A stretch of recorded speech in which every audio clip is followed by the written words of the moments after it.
The world's largest technology event is about to get underway in Las Vegas. In the new year, thousands of people will get a taste of everything from the smart toothbrushes to drones to the latest in life-saving medical technology. All this and much more at the annual Consumer Electronics Show. Ari Zoldan is joining me from New York. He is the CEO of the Quantum Media Group. Ari, welcome to the broadcast.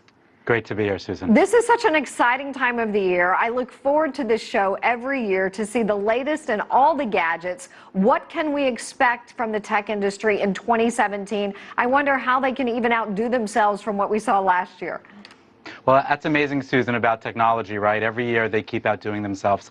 What you're going to a lot of big buzzwords you're going to be hearing is terms like augmented reality, virtual reality, artificial intelligence. We're moving into a very, very interesting era, especially as it relates to this year, and we're going to see a lot of interesting technologies come out of the marketplace this year.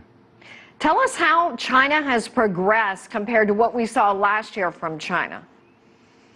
I think they're starting more to innovate, and they're starting to work better in collaboration with countries like the United States. And obviously, you know, the U.S. is certainly a pioneer in a lot of innovative product and services. So we are seeing a lot of cross-border innovation projects, which is obviously great for the entire ecosystem. So what do you mean by cross-border innovation projects? Well, we're seeing, for instance, standards being created by Intel, like the Internet of Things, where everything is going to be completely connected. Machines are going to be talking to machines. And in order to do that, technology standards need to be created. But more importantly, countries need to start coming together and collaborating and actually talking about these standards. Well, China is such a leader in technology, always has been, but are they just now starting to really showcase what they have at this event? No, I don't think so. I mean, China's always been a major player in the tech space. I just think 2017 is going to be a very, very big year for China. A lot of the products and services that we're seeing right now is coming out of China, and the products are just, I mean, they're incredible.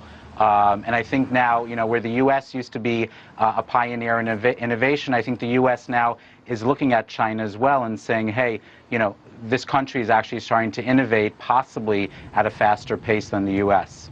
So we're going to have a big announcement, we understand, from Faraday? Right. So there's a lot of news on the street about that. And again, the electric space, the electric car space, is still a very, very new space. So there's a lot of speculation out there, and the jury's still out on a couple of different issues over there. All right. And so how would you compare this automobile to Tesla, or can you? It's still really too early to say right now. Even if they're competing head to head, it's a great opportunity for them to be able to penetrate some marketplace. And again, the self-driving electric car space is just very, very hot. We're going to see a lot of other car manufacturers, I think, come out of China as well and start competing for market share. And I think 2017 is going to show a lot of that. I want to throw one political question at you, Ari. Donald Trump coming in as president, we know what he said about China, his tough stance. Is this going to affect the technology sphere? I think it's scaring the technology sphere, Susan.